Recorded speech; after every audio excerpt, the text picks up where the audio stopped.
Donc, je vous propose qu'on débute. Mon nom est Antoine Verville, je suis directeur général du regroupement des organismes de bassin versant du Québec, le ROBVQ. C'est la ROBVQ aussi qui assure l'animation de la Résilience, une communauté de pratique en adaptation au changement hydroclimatique qui regroupe une trentaine de municipalités, dont 8 communautés leaders qui font des démarches d'adaptation, de renforcement de leur capacité de résilience sur des thématiques comme les inondations, les étiages, l'ensablement de frayères à saumon, par exemple, ou autres. Dans le cadre de la résilience, il y a eu des séries de webinaires. Celui-ci est le dernier le 11e et le dernier webinaire de la programmation hiver-printemps. Donc, je remercie les 8 personnes qui sont présentes aujourd'hui d'y être, et surtout Liette Vasseur de s'être rendue disponible. Vous le voyez à l'écran, la présentation s'intitule « L'adaptation basée sur les écosystèmes, une solution plus durable pour faire face au changement climatique ».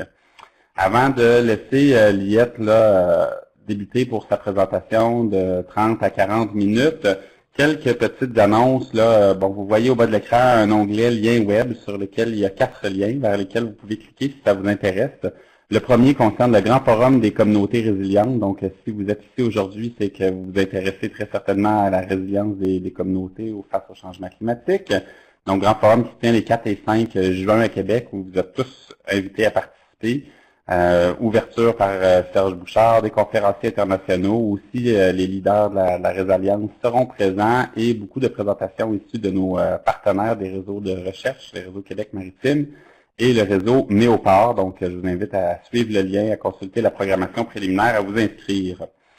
Sinon, le deuxième lien est celui de la résilience, si vous voulez connaître un petit peu plus cette communauté de pratique. Et les 2 derniers liens sont des liens vers des programmes de financement actuellement en vigueur pour financer des projets, soit de communication sur les changements climatiques ou d'adaptation aux changements climatiques dans le cas de Climat Municipalité 2. Donc, je vous invite aussi à consulter ces liens-là pour vos projets dans chacune de vos régions, dans vos communautés. Donc, me reste à vous présenter Liette. Là, j'ai un texte présentant tout le CV impressionnant de Liette à vous lire, ce que je ferai, mais je vais plutôt commencer en disant que Liette et moi, on collabore depuis une dizaine d'années maintenant, déjà une décennie, Liette. Oui. Et que son CV soit très impressionnant. C'est d'abord et avant tout, pour moi, une partenaire bien passionnée, toujours impliquée dans nos projets, toujours en recherche d'innovation et très, très, très accessible. Donc, merci Liette, mais aussi, je vous dis ça pour ne pas que vous vous laissiez impressionner des fois par un CV qui nous semble impressionnant, qui peut être intimidant, mais Liette est vraiment une personne terre à terre disponible. Donc, si vous avez des questions à la fin de la présentation ou même des choses qui vous brûlent les lèvres pendant la présentation, n'hésitez pas à soit l'écrire dans le module de conversation ou à lever la main avec le petit bonhomme qui a la main levée en haut de l'écran. Je suis certain que ça va lui faire plaisir d'interagir avec vous. Maintenant, le CV impressionnant. Donc, Liette est professeure titulaire au département des sciences biologiques de l'Université de Brock, St. Catharines, en Ontario, au Canada. Elle est membre du Centre de recherche sur la durabilité environnementale. Donc, c'est un des centres de recherche transdisciplinaires de l'université. Elle est aussi membre du programme des études en genre et féministe. Depuis 2014, titulaire de la chaire UNESCO en viabilité des communautés du local au global. Elle préside également le groupe thématique gouvernance écosystémique et auparavant celui sur l'adaptation au changement climatique à la Commission de la gestion des écosystèmes de l'Union internationale sur la conservation de la nature, l'UICN, où elle est aussi vice-présidente pour l'Amérique du Nord. Donc, son programme de recherche s'intéresse à la gestion des écosystèmes, à la résilience, à l'agriculture durable, et Liette travaille aussi presque toujours dans des approches de recherche-action participative avec les communautés dans lesquelles elle travaille. Elle a aussi été impliquée dans la communauté de co-direction de l'Alliance de recherche Université-Communauté sur le défi des communautés côtières. C'est là où on s'est un peu plus connus, elle et moi, une alliance de recherche financée par le Conseil de recherche en sciences du Canada. Elle a une centaine de publications, 200 présentations à des conférences ou comme invitée. Donc, Liette est active non seulement au Canada, mais aussi à l'international, notamment en Chine, au Burkina Faso, en Équateur, mais aussi à beaucoup d'autres endroits. Donc, voilà pour la présentation.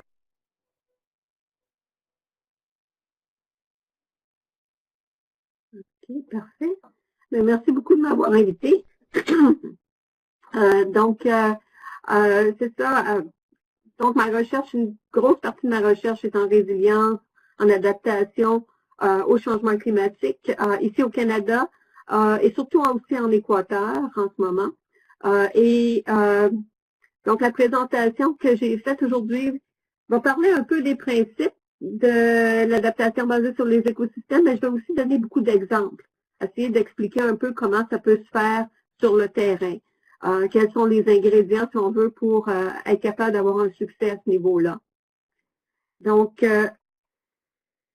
quand on regarde l'adaptation basée sur les écosystèmes, ce que ça veut dire, c'est vraiment d'utiliser la biodiversité et les services écosystémiques comme ingrédients de base pour la stratégie générale d'adaptation au changement climatique.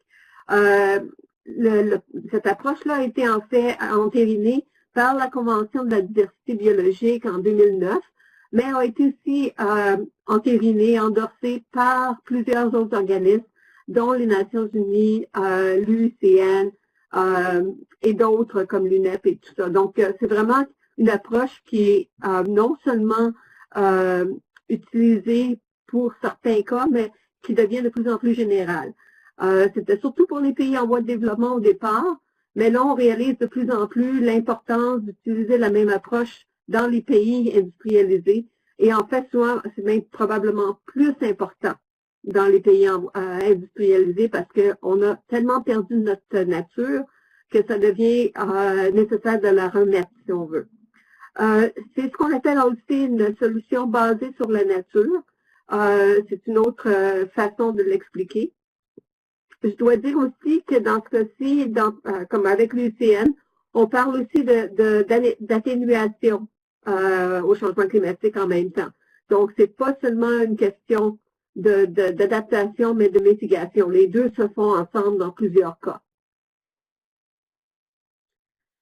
Donc, pourquoi on fait ça? Ben, surtout à cause en partie que business as usual.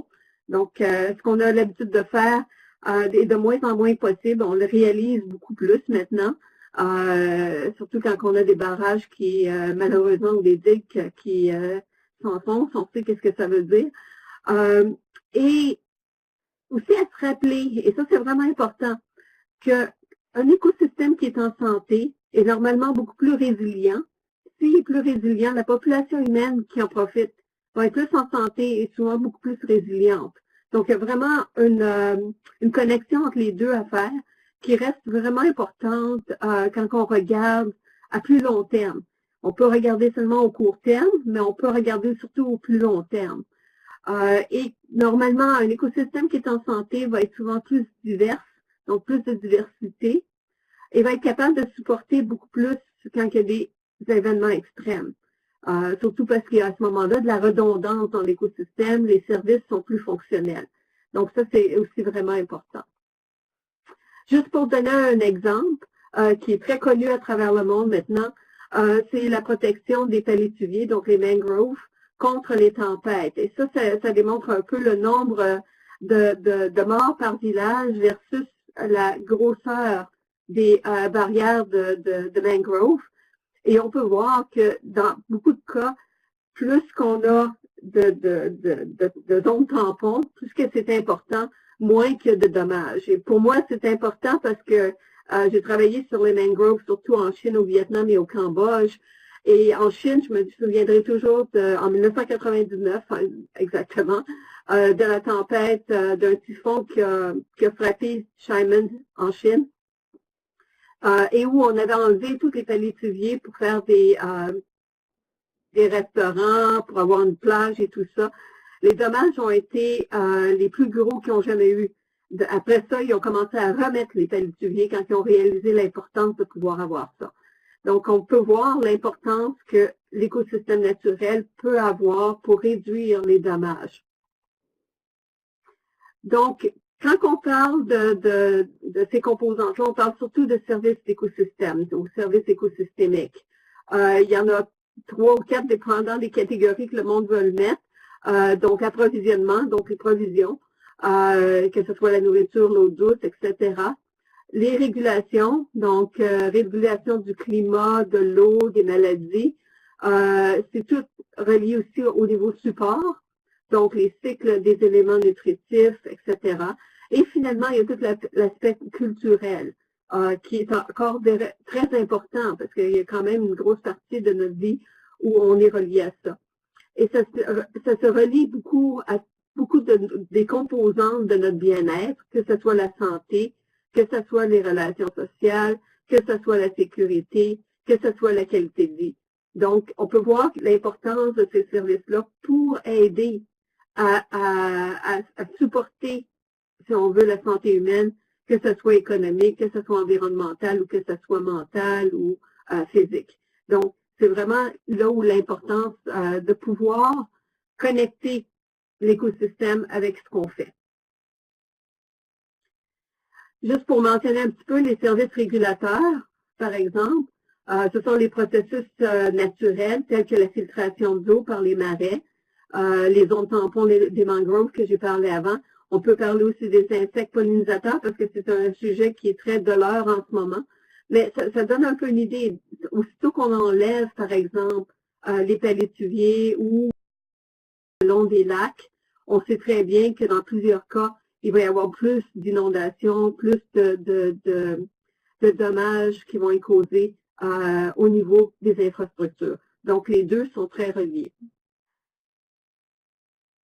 Ça ici, ça démontre un peu justement à quel point, pourquoi l'approche de l'adaptation basée sur l'écosystème est devenue de plus en plus important au niveau international. C'est parce que ça se relie beaucoup aussi au développement durable. Parce que quand on regarde les composantes, l'approche qu'on utilise va intégrer la conservation, va intégrer la gestion des écosystèmes et des ressources et va aussi amener des projets communautaires parce que souvent, on est au niveau local. Et à ce moment-là, ça veut dire qu'on va rejoindre les bénéfices socio-économiques autant que l'adaptation au changement climatique que la conservation des écosystèmes. Donc, on essaie de balancer les composantes tout en même temps. Ça demande de penser un petit peu en dehors de la boîte, comme on dit, pour pouvoir aller chercher d'autres approches, d'autres moyens, d'autres solutions, d'autres stratégies pour aider à fonctionner. Juste pour donner un autre exemple, ça c'est un exemple de l'Équateur. C'est à Comanda, en Équateur. C'est une zone qui devient de plus en plus sec à cause des changements climatiques. Donc c'est sur le côté du Pacifique au niveau des Andes, à la base des Andes. Et ce qui se passe, c'est que la plupart des fermiers là-bas avaient décidé d'aller vers des plantations. Donc des plantations de margousiers, des plantations de lauriers ou des plantations d'oranges. Mais ce qui arrive, c'est qu'à ce moment-là, on se ramasse avec des monocultures. La plupart de ces monocultures-là n'ont pas aucune végétation au sol, ce qui fait que quand il y a des sécheresses de plus en plus importantes, leur production devient de moins en moins bonne et donc ils perdent beaucoup d'argent. Normalement, un fermier qui a une plantation de margousier, entre autres, va être une personne seule, va avoir 1 hectare, 2 hectares, 3 hectares et ne fera rien d'autre, n'a pas d'autres apports économiques vraiment pour au moins 5 à 8 ans. Ce fermier-là qu'on a rencontré a décidé d'utiliser l'approche basée sur les écosystèmes, dans lequel il a fait plutôt une plantation diversifiée. Donc, il y a le margousier, il y a du laurier, il y a des oranges, mais il a aussi des plants de bananes, des plants d'ananas, des oiseaux du paradis. C'est très, très, très divers. Ce qui est important dans ce cas-ci, c'est qu'il a apporté beaucoup d'autres types de bénéfices. Entre autres, des oiseaux, donc des oiseaux nicheurs qui se retrouvent un peu partout. On a aussi deux choses. Il fait ses propres pépinières, il prépare ses plants pour replanter, parce qu'à chaque fois qu'il prend un arbre pour faire, par exemple, comme on peut voir là, du bois pour des portes ou pour des fenêtres, il va replanter 3 semaines plus tard, un petit peu plus loin, dans la même région, un arbre. Ce ne sera pas nécessairement la même espèce, mais au moins, il va toujours avoir une régénération possible.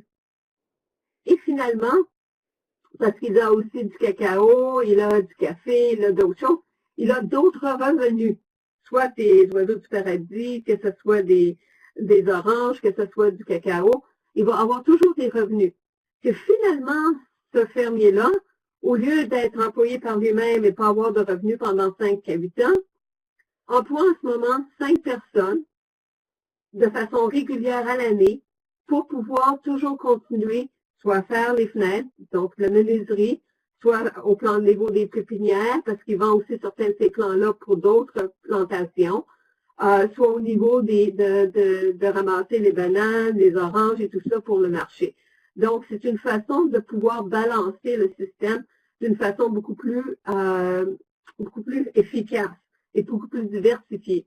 Ce qui est intéressant, c'est qu'il y a beaucoup moins de problèmes lors des sécheresses que tous les autres fermiers. Parce qu'à ce moment-là, l'eau est restée au sol, parce qu'il y a de la végétation au sol, donc ça aide beaucoup à conserver l'eau, et les plantes continuent à croître à ce moment-là. Donc, l'adaptation basée sur des écosystèmes va reconnaître que, en premier, la perte de la biodiversité va affecter directement les fonctions écologiques qui supportent la vie humaine, et qu'une stratégie de conservation est quand même vraiment importante au niveau de développement et implantation de la solution d'adaptation basée sur les écosystèmes. Donc, ça veut dire qu'on doit penser conservation, et dans certains cas, ce qu'on a vu, c'est la réhabilitation, donc la restauration écologique, qui est souvent reliée à la participation des communautés locales. Et donc, c'est une façon d'amener les communautés à être beaucoup plus engagées aussi dans qu'est-ce qui se passe. Et ça, c'est aussi pas mal important parce que ça donne une idée pour les personnes de qu'est-ce qui se passe vraiment. Mais aussi, ça augmente beaucoup l'acceptation sociale, ce qui est toujours un facteur important et souvent difficile quand on essaie de parler d'adaptation dans les communautés. Donc, les ingrédients, normalement, qu'on parle, quand on regarde l'adaptation au changement climatique à travers les écosystèmes, c'est d'avoir des actions locales. Antoine mentionnait que je fais beaucoup de recherche actions participatives. En gros, c'est à cause de ça aussi, parce qu'on a besoin justement de pouvoir amener les populations, les communautés à être actifs, à comprendre pourquoi on fait ça. Donc ça, c'est certainement important. En même temps, il y a des projets maintenant qui commencent à être à plus grande échelle, donc au niveau bassin versant ou dans certaines régions, entre autres. Et c'est quelque chose qu'on est en train d'élaborer beaucoup avec le PNUD, entre autres, et d'autres organismes à l'UCN. Normalement, c'est spécifique aux conditions locales et culturelles. Donc, qu'est-ce qui fonctionne ici, par exemple? Et je peux parler d'un projet qu'on vient juste de commencer.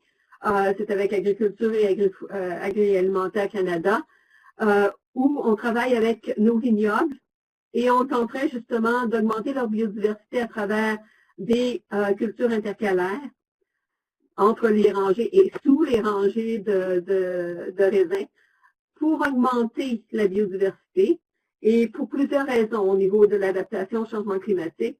Premièrement, de réserver le plus de matière organique au sol, donc augmenter la séquestration de carbone, réduire la perte d'eau par évaporation, ce qui est très important parce qu'on a de plus en plus de sécheresse dans la région de la Niagara, et en même temps, redonner au sol la possibilité d'avoir des minéraux, surtout quand on ajoute des légumes, entre autres, des légumineuses.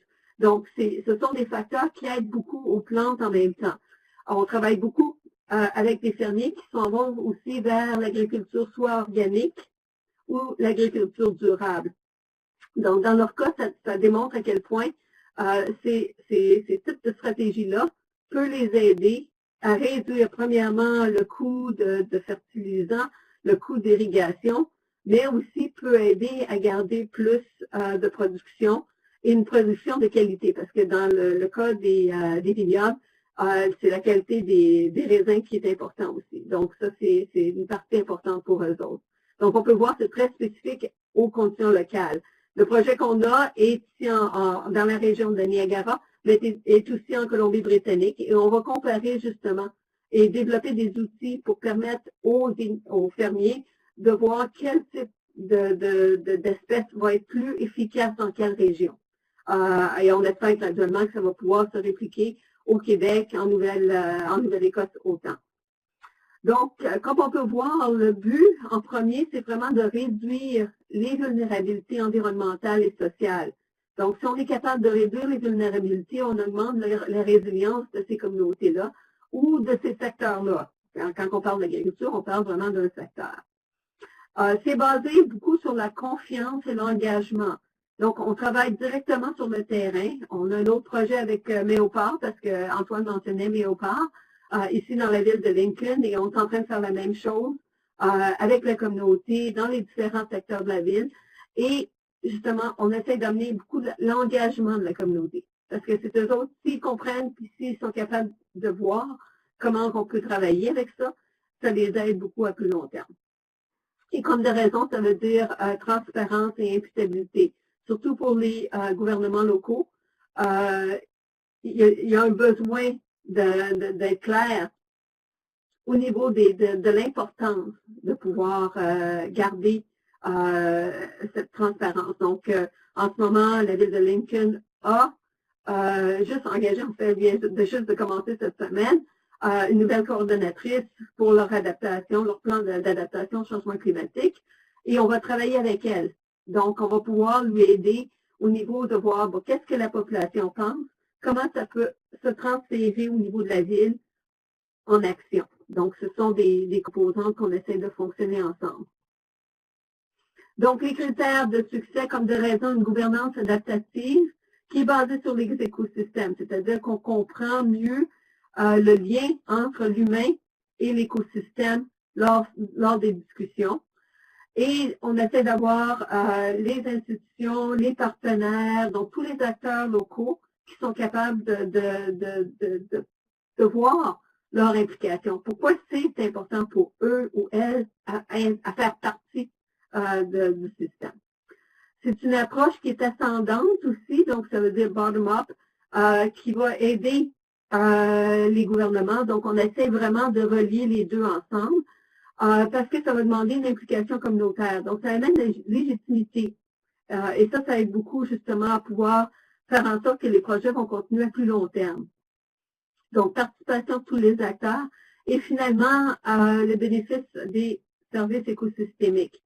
Et quand on regarde les bénéfices, c'est pas seulement les biens matériels qu'on parle de l'agriculture, mais ça peut être non-biens. Par exemple, la protection de zones, de tampons le long d'une rivière qui permet d'avoir des activités récréationnelles. Sauf peut-être en temps d'inondation, mais au moins pour une grosse partie de l'année. Je vais juste vous montrer aussi un autre exemple qu'on a discuté beaucoup et je suis encore un petit peu en contact avec Eglantina. Et c'était un programme, c'était durant un atelier qu'on a eu à Beijing en 2013, où qu'on a utilisé cette approche-là dans la région d'Albanie.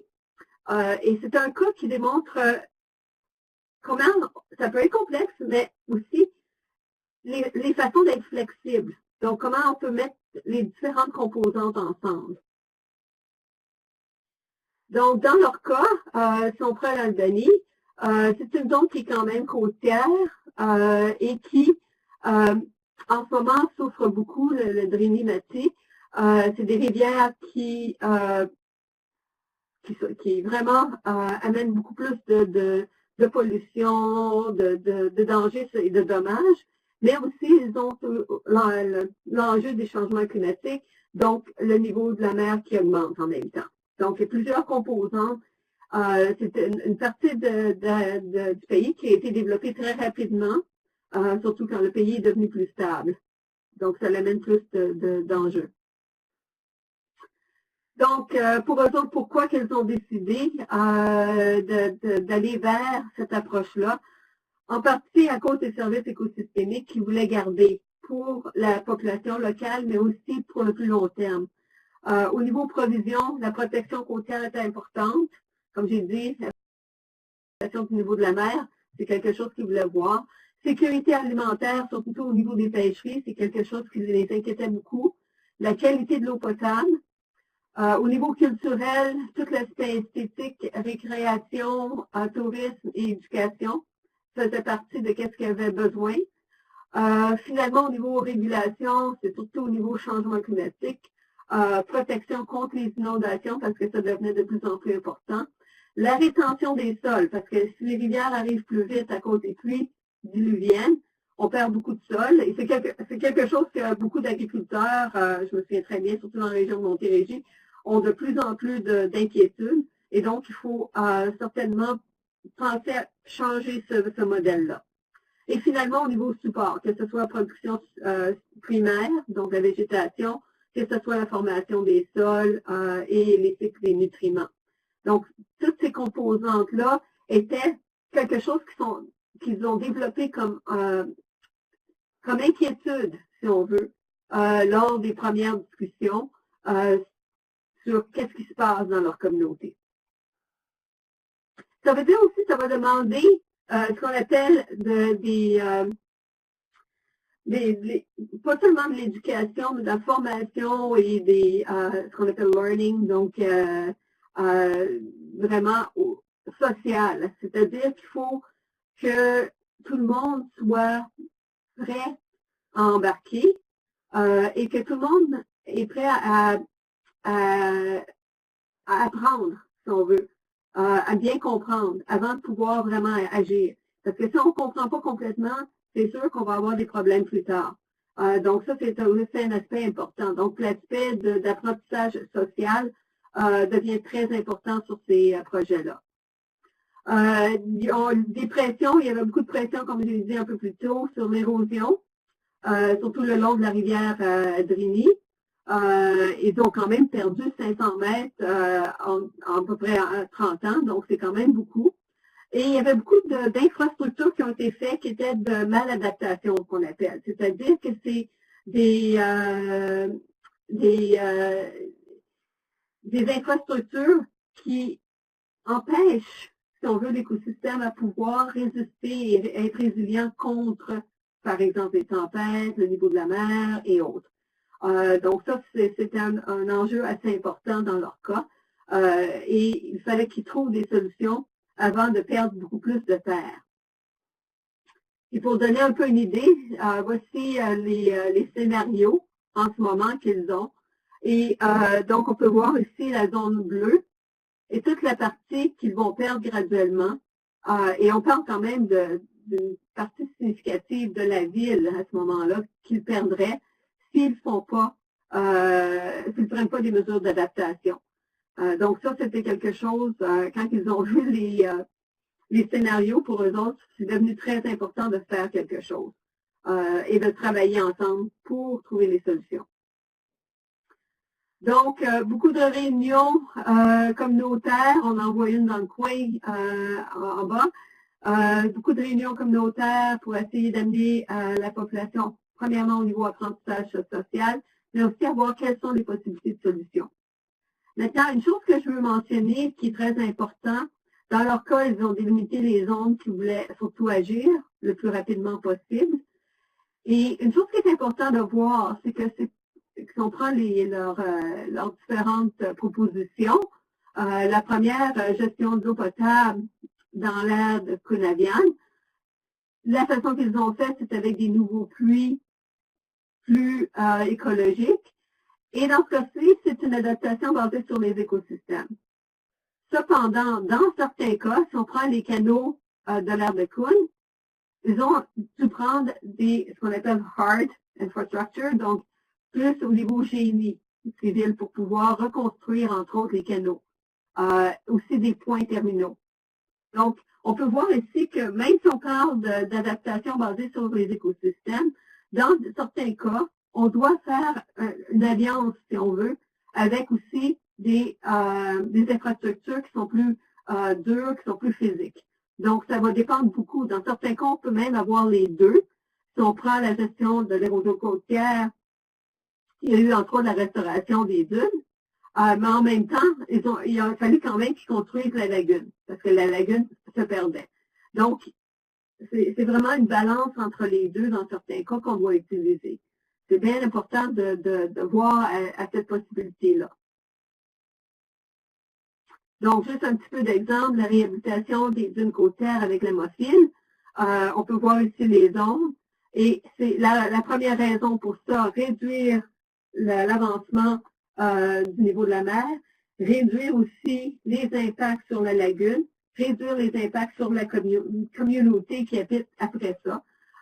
Donc, ce sont des façons de réduire, si on veut, les dommages autant humains que naturels sur le reste de l'écosystème.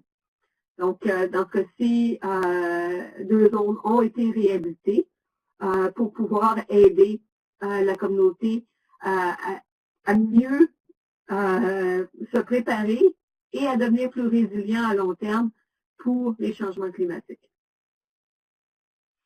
Donc, comme on peut voir ici, il y a plusieurs approches qui peuvent être utilisées. Si on regarde, si on pense plus au niveau service de support, au niveau de l'écosystème, si on prend au niveau inondation, et le tableau n'est pas complet parce que ça va dépendre vraiment des places. Il y a certaines places qu'on va pouvoir peut-être parler plus au niveau des ondes de tempête. Dans certains cas, on va parler plus des ondes de chaleur.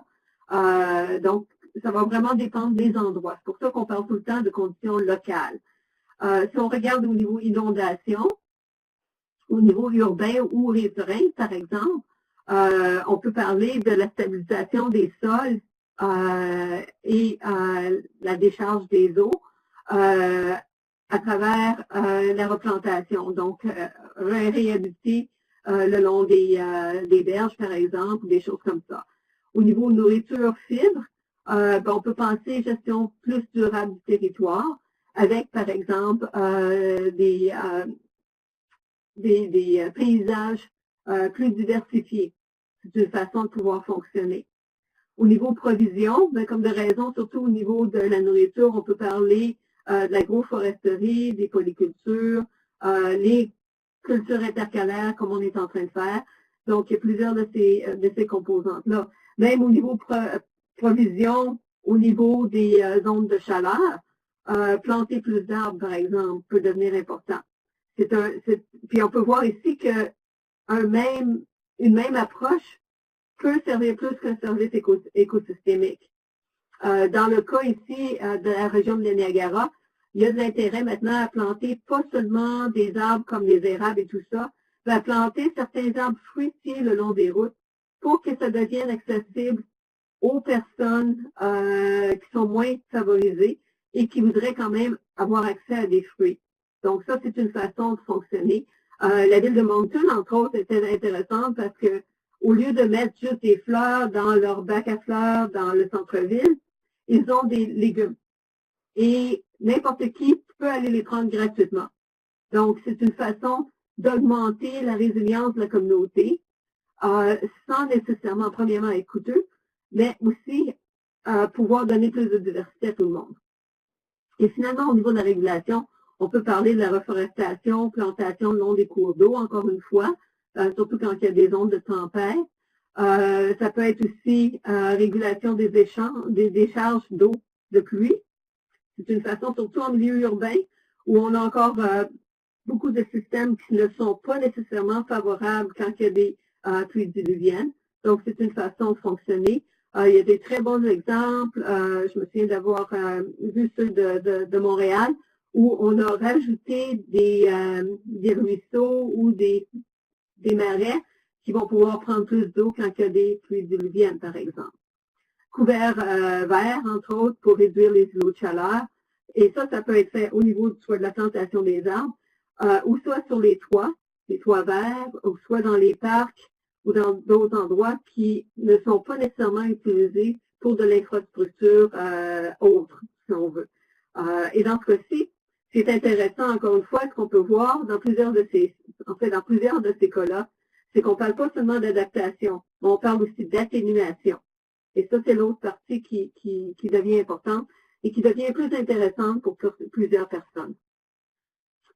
Donc, au niveau des environnements unis, on parle beaucoup maintenant aussi d'adaptation de cette approche-là, mais au niveau bassin versant. Donc, on va à un niveau beaucoup plus gros. Et ça se fait entre autres aux îles Seychelles, où ils essaient de pouvoir amener les différentes composantes. Donc, les tags, c'est la même chose. Donc, on a une gestion de bassin versant qui est reliée à des facteurs de développement dans ce cas-ci, parce qu'on parle quand même de pays en voie de développement. Donc, en mettant les deux composantes ensemble, essayez de voir, par exemple, est-ce qu'on met l'infrastructure à telle place qui pourrait, à ce moment-là, réduire la capacité de l'écosystème de pouvoir être résilient.